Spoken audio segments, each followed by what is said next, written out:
state of Kansas. Well, it's a Republican strategist, Lisa Booth, who says, you know, the governor is doing the right thing. On the left, Jessica Tarloff, who says he's doing the wrong thing. So, Jess, you're not impressed.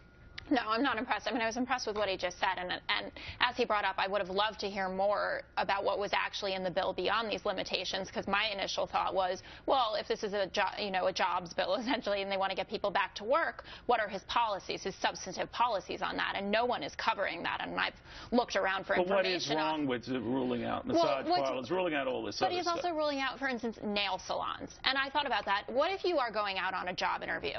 You're a young woman, you want to look your best. Any counselor who is advising you on how to get a job would tell you that how you present yourself is important. Getting a manicure, part of that. Whether you can go to a jewelry store, that's on the list as well. And going on a cruise, the tattoo thing, I don't think so. And I don't think a lot of Democrats would argue that a tattoo is going to help you get a great job. Lisa, what do you think of that?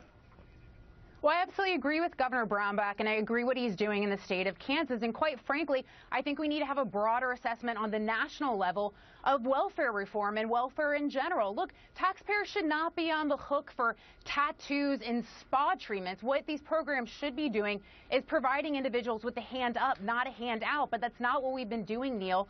You know, since Lyndon B. Johnson launched the war on poverty 50 years ago, we've spent $16 trillion building an entitlement nation, feeding this cycle of dependency. We $1 trillion a year on a boondoggle of means-tested programs. And the problem is that the war on poverty is not working. We have the highest rate of poverty right now.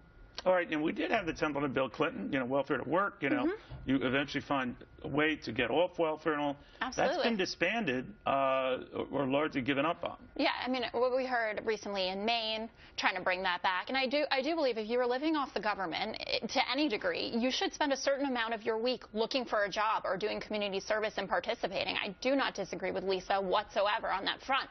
I just wonder if this is an overreach going into that list. I mean, they have cruises on it.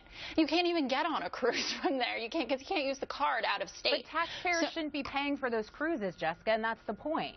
But the point is that it's a complete ridiculousness what's gone on with the length and size of that list. We have a federal law. I'm not saying that it shouldn't be expanded, but it sounds like they're really just going way too far with it. Well, what's going way too far is just the amount we're spending on all of this stuff. There's got to be a way to rein it in. There has to be a better way to rein it in. So maybe citing the stuff you shouldn't do and draw the line at maybe, you know, food, and then that's it.